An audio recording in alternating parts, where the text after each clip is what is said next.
தமிழ்நாடு சட்டமன்ற தேர்தல் பலமுனை போட்டியாக திகழ்ந்தாலும் திமுக, அதிமுக, நாம் தமிழர் கட்சி மற்றும் புது வரவான விஜயின் தமிழக வெற்றிக் கழகம் என 4 முக்கிய கட்சிகளை முன்னிலைப்படுத்தியே தேர்தல் நடைபெற்று முடிந்தது. இந்த சூழலில் மே 4ஆம் தேதி வாக்கு எண்ணிக்கை நடைபெறவுள்ள நிலையில் தேர்தல் வாக்குப்பதிவுக்கு பிந்தைய கருத்து கணிப்புகள் கலவையான முடிவுகளுடன் வெளியாகி பொதுமக்களை மட்டுமின்றி அரசியல் கட்சிகளையும் குழப்பத்தில் தள்ளியுள்ளது. செய்தி நிறுவனங்கள் வெளியிட்டுள்ள கருத்து கணிப்புகளில் தங்களுக்கு சாதகம் இல்லாத முடிவுகளை நிராகரித்தும் சாதகமான முடிவுகளை ஆதரித்தும் கட்சிகள் கருத்துக்கள் தெரிவித்து வரும் நிலையில் நிச்சயம் ஆட்சியை பிடிப்போம் என்ற தாவேகாவிற்கு ஆதரவாக ஓரிரு கருத்து கணிப்புகள் மட்டுமே வெளியாகியுள்ளது அக்கட்சியினரை கவலைக்கு உள்ளாகியுள்ளதாக தகவல்கள் வெளியாகியுள்ளன.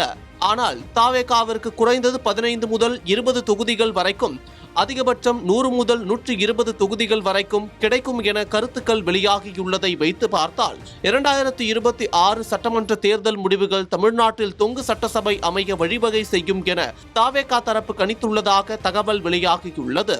அதை அடிப்படையாக வைத்து தாவேகா தலைவர் விஜயும் வியூகங்கள் வகுப்பதாக செய்திகள் வெளியாகியுள்ளது. குறிப்பாக யார் வெற்றி பெற்றாலும் ஆட்சியை முடிவு செய்யும் இடத்தில் தாவேகா இருக்க வேண்டும் என்று விஜய் தரப்பில் எதிர்பார்க்கப்படுவதாக சொல்லப்படுகிறது.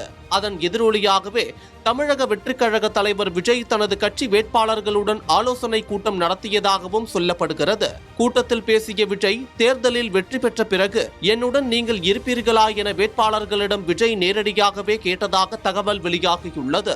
சட்டமன்ற தேர்தலில் வேட்பாளராக போட்டியிடுவதற்காகவே மற்ற கட்சிகளில் இருந்து வந்து தாவேகாவில் இணைந்த 118 பேரில் பலரை இதுவரை நேரில் விஜய் சந்திக்கவில்லை என்ற உட்கட்சி தகவலை இந்த நேரத்தில் கவனிக்க வேண்டியுள்ளது. இத்தகைய சூழலில்தான் தேர்தல் முடிவுக்கு பின் ஆட்சியமைக்கவும் தங்களது பலத்தை நிரூபிக்கவும் மற்ற கட்சி சட்டமன்ற உறுப்பினர்கள் மற்றும் சுயேட்சையாக வென்றவர்களிடம் பேச்சுவார்த்தை நடப்பது அரசியலில் சாதாரணமான ஒன்றாக இருக்கும் நிலையில் அத்தகைய பேரம் பேசுவதை தவிர்க்கவும் வேட்பாளர்களின் விசுவாசத்தை உறுதிப்படுத்தவும் இக்கேள்வியை விஜய் அனைவரிடமும் முன்வைத்ததாக சொல்லப்படுகிறது. தாவேகா சார்பில் விஜய் 2 தொகுதிகள் உட்பட 233 தொகுதிகளிலும் தாவேகா வேட்பாளர்கள் களம் கண்டுள்ளனர். எடப்பாடி தொகுதியில் மட்டும் சுயேட்சை வேட்பாளருக்கு தாவேகா ஆதரவு வழங்கியுள்ளது. இத்தகைய நிலையில்தான் தனி பெரும்பான்மையுடன் தாவேகா ஆட்சி அமைக்கும் என கருத்து தெரிவித்த சூழலில் ஆட்சி அமைக்கும் பெரும்பான்மை கிடைக்காவிட்டாலும் தாவேகா இரட்டை இலக்க தொகுதிகளில் வென்று பலமான சக்தியாக உருவெடுக்கும் என விஜயும் மற்ற மூத்த நிர்வாகிகளும் அதிக நம்பிக்கையுடன் உள்ளதாக சொல்லப்படுகிறது. அதனைத் தொடர்ந்து தேர்தலுக்கு பிந்தைய கருத்து கணிப்புகள் குறித்து பேசிய விஜய், இவற்றை யாரும் பொருட்படுத்த வேண்டாம் என தொண்டர்களுக்கு அறிவுரை அளித்த பிறகு வாக்கு எண்ணிக்கை நாளன்று வெற்றி சான்றிதழை பெற்றவுடன் நேராக பனையூர் வர வேண்டும் என்றும் கட்டளையிட்டுள்ளார்.